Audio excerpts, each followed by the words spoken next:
Hello, Christian Fellowship Church family. Dan and Libbie Rohrs were two of the elder team. And I thought I'd start off our little video here by asking my wife how this last 2 to 2.5 month hiatus from meeting people as we normally do has affected her. Not great.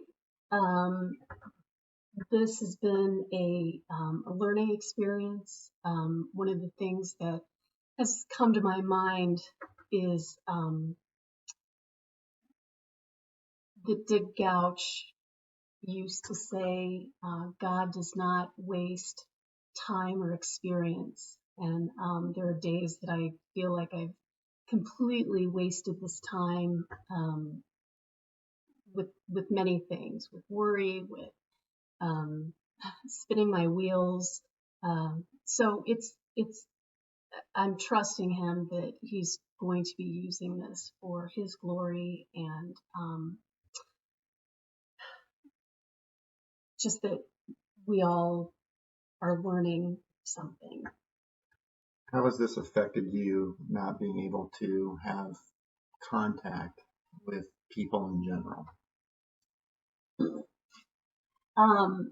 I was laid off from a job that I loved. I had just started working at a new Cameron Mitchell restaurant. Loved the interaction with the people, and between that and the fact that our family has medical issues that cause us to be extra diligent about the social distancing and wearing masks and staying inside. It's been a challenge. And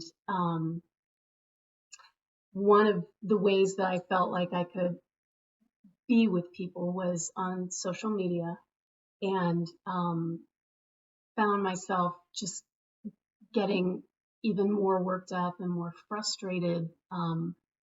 Not so much that people didn't see things the way that I saw things, but when I started seeing the animosity and the just really some of the hateful things people were saying to each other, and the discord, the lack of unity in the church, and the just people in general, it's broken my heart, and I've had to ask forgiveness for words that I've said, and just it's really brought up a lot of ugly in me, and that's where I'm trusting God to redeem that and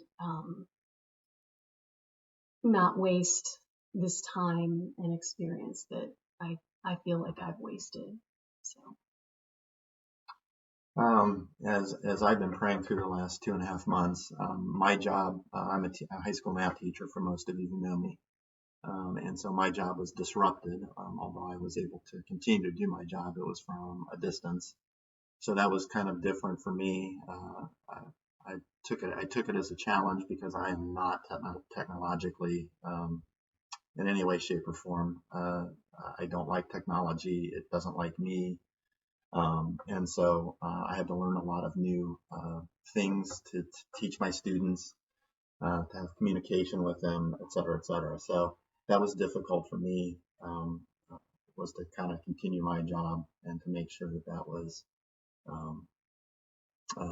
when I was doing what I needed to do for that. But as I've been praying for the last couple of months about, everything, especially for the church, but also individually, it was interesting that Roger in his sermon on Sunday talked about 1 Corinthians 8, and that's what keeps coming back to me.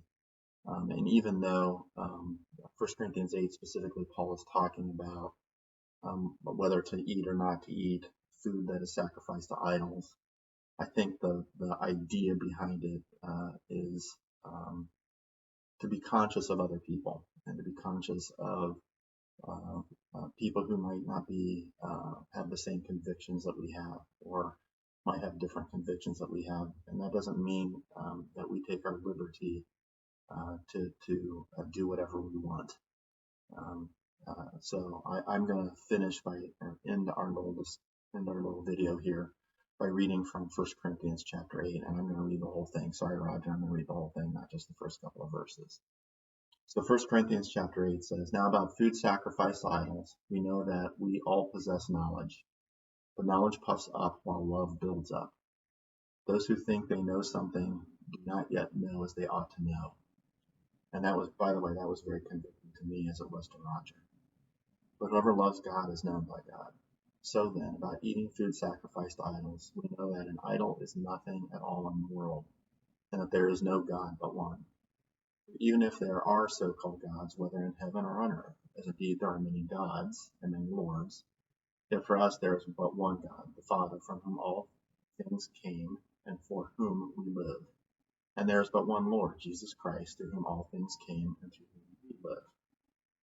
But not everyone possesses this knowledge. Some people are still so accustomed to idols that when they eat sacrificial food, they think of it as having been sacrificed to a god. And since their conscience is weak, it is defiled. But food does not bring us near to God. We are no worse if we do not eat, and no better if we do. Be careful, however, that the exercise of your rights does not become a stumbling block to the weak. For if someone with a weak conscience sees you, with all your knowledge, eating in an idol's temple, won't that person be emboldened to eat what is sacrificed to idols? So this weak brother or sister for whom Christ died is destroyed by your knowledge. When you sin against them in this way, and when you have a conscience, you sin against Christ. Therefore, if what I eat causes my brother or sister to fall into sin, I will never eat meat again, so that I will not cause them to fall." And so, to me, I've tried to embody this idea of making sure that I'm considering others before myself and my own rights, and I will willingly try to put my rights after theirs so that they would see the love of Christ living in and through me. So, CFC family, we hope to see you guys on Sunday at the church building as we're resuming services this weekend, and we hope to see you there. Have a great rest of your weekend.